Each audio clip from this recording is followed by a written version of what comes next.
عرب سے نکل کر دوسرے علاقوں تک پہنچنا شروع ہوا۔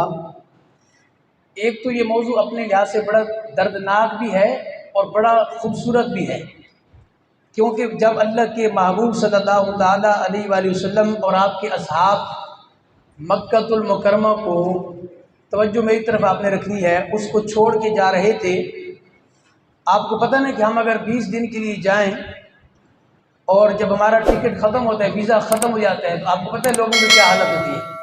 دیواروں سے لگ کے لوگ روتے ہیں، حالانکہ وہ بیوی بچوں کے پاس آ رہے ہوتے ہیں، اپنے گھر آ رہے ہوتے ہیں، اپنے خاندان، اپنی فیملی میں، لیکن پھر بھی ان کی حالت یہ ہوتی ہے۔ تو آپ خود سوچیں کہ ہماری یہ حالت ہے، اور حضور کو مکہ المکرمہ سے کتنا پیار تھا، لیکن آپ کو مجبور ہونا پڑا، وہاں سے نکلنا پڑا کہ آپ کے اصحاب پر وہ ظلم ستم کے پہاڑ ڈھائے گئے، کئیوں کو شہید کیا گیا، کئیوں کے مال کو غصب کر لیا گیا، کئیوں کو رسیوں سے باندھ کے کئی دن تک بھوکا رکھا گیا۔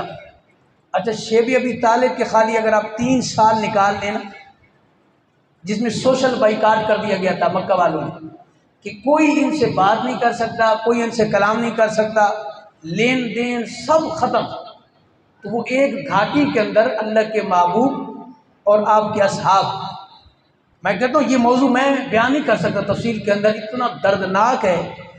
اور افسوس اس وقت ہوتا ہے، میں ابھی جمعے میں عرض کر رہا تھا کہ جو بندہ یہ کہے نا کہ دین پہ چلنا بڑا مشکل ہے آج کے دور میں، ہمارے لیے کیا مشکل ہے؟ تو شیب ابی طالب میں 2-3 سال کا عرصہ سوشل بائیکاٹ، کوئی کسی سے بات نہیں کر سکتا، اور آپ حیران ہوں کہ اصحاب نے پتے کھا کر گزارا کیا، پتے کھا کے، یہ کیفیت تھی حضور کے اصحاب کی۔ لیکن آپ تاریخ اٹھائیں، اس پورے واقعات میں ایک صحابی بھی ایسا نہیں تھا، اللہ اکبر، کہ جس نے یہ کہا کہ حضور اس دین پہ چلنا اتنا مشکل ہے، میں چھوڑ کے جا رہا ہوں۔ نہیں، تمام کے تمام صحابہ آپ کے ساتھ کھڑے رہے، ایک بھی صحابی کوئی مثال نہیں پیش کر سکتا کہ کسی نے کہا حضور میں تو جا رہا ہوں آپ کو چھوڑ کے، کہ یہاں اتنی مشکلات ہیں، ہم نے دین اسلام قبول کیا ہے تو ہم اپنے گھر والوں سے بھی دور ہو گئے، ہماری ماں ہم سے بات نہیں کر رہی، ہمارا باپ ہم سے بات نہیں کر رہا، ہمارا سگا بھائی ہم سے بات نہیں کر رہا، تو حضور میں چھوڑ کے جا رہا ہوں۔ نہیں، آپ پوری تاریخ اٹھا کے دیکھ لیں۔ میں یوتھ کو دعوت دوں گا خصوصاً، کہ جو ہمیں آگے سے 10 باتیں سناتے ہیں کہ جی آپ کہہ رہے ہو داڑھی رکھ لو، آپ کہہ رہے ہو یوں کر لو، آپ کہہ رہے ہو نماز پڑھ لو، میں تو اکیڈمی میں ہوتا ہوں، میں تو جاب کرتا ہوں، میرے دوست تو بڑے ماڈرن ہیں، میرے تو دوست مذاق اڑاتے ہیں، آپ کس کی پڑھی ہوئی ہے؟ صرف شیب ابی طالب، میں نے آپ کو بتا دیا، میں پوری نہیں بات بتا رہا کیونکہ مجھ سے مشکل ہو جائے گا بیان کرنا اور پھر وہ لمبا ہو جائے گا۔ شیب ابی طالب آپ خود کبھی اٹھا کے سیرت کی کتاب اٹھائیں، اس میں باب چیپٹر نکالیں شیب ابی طالب، بس آپ وہ پڑھ لیں، آپ کو لگ پتہ جائے گا کہ کس انداز میں صحابہ پر ظلم و ستم ہوئے۔ لیکن تمام کے تمام صحابہ حضور کے سامنے ایسے کھڑے ہوتے تھے جیسے سیسر پلائی دیوار ہوتی ہے۔ کہا حضور ہم بھوکے رہنا برداشت کر سکتے ہیں، اپنی ماں کو چھوڑ سکتے ہیں، اپنے بھائی کو چھوڑ سکتے ہیں، اولاد کو چھوڑ سکتے ہیں، اگر سارے جہان کو چھوڑ سکتے ہیں، نہیں چھوڑ سکتے تو آپ کے نہیں چھوڑ سکتے۔ آپ مجھے بتائیے ذرا نا، حضور کتنے سونے ہوں گے، آپ کتنے پیارے ہوں گے کہ جن کو دیکھ کے لوگ اپنی اولاد قربان کر دیتے تھے۔ اندازہ تو کیجئے اللہ نے کیسا بنایا ہوگا یار وہ محبوب، کہ جن کو اصحاب ایک نظر دیکھ رہے ہیں نا، ایک نظر، اور سارا کچھ قربان کر دیا۔ کہا قبیلہ جاتا ہے تو جائے، خاندان جاتا ہے تو جائے، زمینیں جاتی ہیں تو جائیں، جائیداد جاتی ہے تو جائے، جمع پونجی زندگی بھر کی جاتی ہے تو سارا کچھ چلا جائے، ہم سب کچھ چھوڑ دیں گے۔ آپ کو پتہ عرب کے لوگ کیسے تھے؟ آپ ابھی دیکھ لیں عرب کے لوگ، ان کی خوراک کیسی ہوتی ہے، کبھی اونٹ ذبح ہو رہے ہیں، کبھی کیا بنا رہے ہیں، یہ شروع سے عرب کا ماحول ہے۔ وہ ماحول والے لوگ کہ جنہوں نے 10 بندے ایک اونٹ کھا جاتے ہوں، آپ اندازہ تو لگائیے، حضور کے ساتھ ہیں تو کھانے کے لیے درختوں کے پتے کھا رہے ہیں، اندازہ تو کریں آپ، کیوں؟ حضور کا حسن و جمال سامنے ہے۔ اللہ اکبر۔ میں کہتا ہوں آج اگر ہماری میری یہ کیفیت ہے، اور آپ سب کی ماشاءاللہ، آپ سارے ماشاءاللہ حضور سے محبت کرنے والے، اگر آپ کی یہ کیفیت ہے کہ اگر ایک مرتبہ حضور کی زیارت ہو جائے نا، ہم سب کچھ قربان کر دیں گے، یہ ہے نا جذبہ، تو ہم نے تو نہیں دیکھا آپ کو، نہ ہم نے آپ کو چلتی ہوئے دیکھا، نہ کلام کرتے ہوئے دیکھا، نہ وحی کو اترتی ہوئے دیکھا، نہ آپ کی پیاری زلفوں کو دیکھا، نہ بددعا کے مکڑے کو دیکھا۔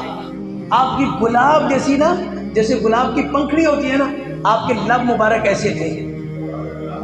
ہم نے کچھ بھی نہیں دیکھا نا، ہم پھر بھی ہر شے قربان کرنے کو تیار ہیں، اور لوگ قربان کر دیتے ہیں۔ یار جن کے سامنے جلوہ حضور کا ہو، اللہ اکبر، وہ کیوں نہ قربان کرے؟ کوئی شعر ہے، عموماً ہمارے درس قرآن میں شعر نہیں ہوتا، لیکن آج میری کیفیت بن گئی ہے تو میں وہ شعر پڑھ دیتا ہوں۔ پتہ نا کون سا شعر ہے؟ اللہ اکبر۔ جب حسن تھا ان کا جلوہ نما، انوار قیامت کیا ہوگا۔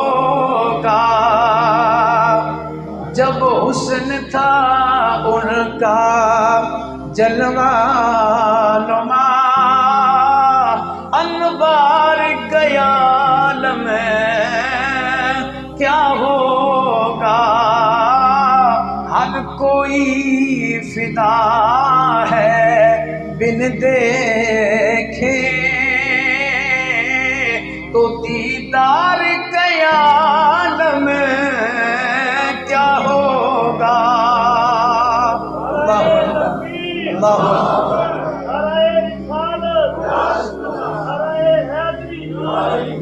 اللہ کرے کہ ہمیں حضور کی، ہماری آنکھیں اس قابل تو خیر نہیں ہیں، نہ ہمارے اعمال اس قابل ہیں، لیکن وہ کرم کر دے تو کوئی دور بات تو نہیں ہے نا، کوئی بعید بات تو نہیں ہے۔ ایک جھلک حضور کی مل جائے تو موضوع ہمارے کچھ اور تھا، بات کہیں اور نکل گئی۔ غزوہ فتح مکہ، تو اصحاب اس عالم میں اس مکہ شہر سے نکالے گئے۔ آپ کو پتہ ہے، اگر میں آپ کو کہوں کہ آپ کے پاس جتنی پراپرٹی ہے، آپ کا مکان ہے، آپ کا خاندان ہے، سب کچھ آپ کو چھوڑنا پڑے گا اور کسی اور علاقے میں جانا پڑے گا، اور وہاں جا کے کچھ بھی آپ کے پاس نہیں ہوگا، یار آپ ایک لمحے کے لیے سوچیں گے تو صحیح نا کہ یار میں اتنا کچھ کیوں قربان کروں؟ لیکن اصحاب موضوع نے صرف خبر دی کہ ہجرت کرنی ہے، صحابہ نے نہ گھر دیکھا نہ کاروبار دیکھا، سب کچھ چھوڑ دیا۔ آقا آپ نے اشارہ کر دیا، ہم ہر شے قربان کر رہے ہیں، کیونکہ اگر آپ مدینے چلے جائیں، ہم مکہ میں ہوں، آقا ہم جیتے ہیں، ہماری جو نبض چل رہی ہے، اصحاب کا یہ عقیدہ تھا، ہماری نبض اس لیے نہیں چل رہی کہ ہم اولاد کو دیکھ لیتے ہیں، ہماری نبض اس لیے نہیں چل رہی کہ ہمارا کاروبار ہے، آقا ہماری زندگی کی نبض، حیات، جو سانسیں چل رہی ہیں نا، آقا صرف آپ کو دیکھ کے چل رہی ہے۔ اللہ اکبر۔ اور جب آپ ہی سامنے نہیں ہوں گے تو ہم نے کاروبار کو کیا کرنا ہے، ہم نے جائیدادوں کو کیا کرنا ہے، ہم نے خاندان کو کیا کرنا ہے؟ آقا جب آپ بھی نہیں ہوں گے، سارے صحابہ تیار ہو گئے۔ اچھا مزے کی بات، حضرت صدیق اکبر ہے نا، علماء نے لکھا ہے کہ آپ نے اجازت چاہی، حضور صحابہ جا رہے ہیں ہجرت کر کے، میں بھی جاؤں؟ آپ نے فرمایا نہیں، جملہ اشارہ دیا، آپ نے واضح نہیں کیا، آپ نے اشارہ دیا۔ صدیق دو دو تین دن جا رہے تھے نا، فلاں کا فلاں دوست، فلاں کا فلاں دوست کا، ہو سکتا ہے اللہ تمہیں ان سے بہتر کوئی ساتھی عطا فرمائے ہجرت کے لیے۔ اچھا اشارہ دیا، کوئی صحابی نہیں سمجھا اور صدیق سمجھ گیا کہ وہ بہترین ساتھی ہو نہ ہو اللہ کا محبوب ہوگا۔ اللہ اکبر۔ یار صدیق کی عظمت پر بھی تو قربان جائیے، کسی کا ساتھی کون، کسی کا کون، اور صدیق کا ساتھی اللہ کا محبوب۔ اللہ اکبر۔ اور کہتے ہیں کہ جس رات میرا کا ہجرت فرمائی، صدیق کے دروازے پہ آپ پہنچے نا، تو کہتے ہیں ابھی دروازہ آپ نے نوک نہیں کیا تو صدیق دروازہ کھول کے تیار کھڑے تھے۔ میرا آقا نے پوچھا صدیق کا، حضور ایک اونٹنی اپنے لیے تیار ہے، ایک آپ کے لیے۔ میرا آقا پوچھ رہے ہیں صدیق اتنے دن گزر گئے ہیں جب میں نے یہ جملہ کہا تھا؟ کہتے ہیں حضور جب سے آپ نے یہ کہا تھا نا کہ آپ کو اللہ اس سے بہتر ساتھی کوئی عطا فرمائے گا، میں اس دن سے رات کو سوتا نہیں ہوں، اونٹنیاں تیار کر کے کھڑا ہوں کہ آقا آئیں تو آپ کو پریشانی نہ ہو، سواریاں پہلے سے تیار ہوں اور ہم نکل پڑے۔ یہ ہے محبت۔ مجھے بتائیے، آپ جو نوجوان کہتے ہیں دین پہ چلنا بڑا مشکل ہے، میں نے اور آپ نے کیا کیا ہے؟ ہم کس بات کی بات کرتے ہیں؟ ہم نے کیا قربانی دی ہے؟ میری کیا کنٹریبیوشن ہے اسلام کے لیے؟ کچھ بھی نہیں ہے، زیرو، جو اصحاب کی ہے۔ تو المختصر یہ کہ میرا آقا جب مکہ سے نکل رہے تھے نا، وہ روایت پڑھی ہے، وہ بھی بڑی دردناک ہے۔ آپ بار بار کعبۃ اللہ کو دیکھتے تھے، آپ کی آنکھوں میں آنسو تھے، اور آپ کیا فرما رہے تھے؟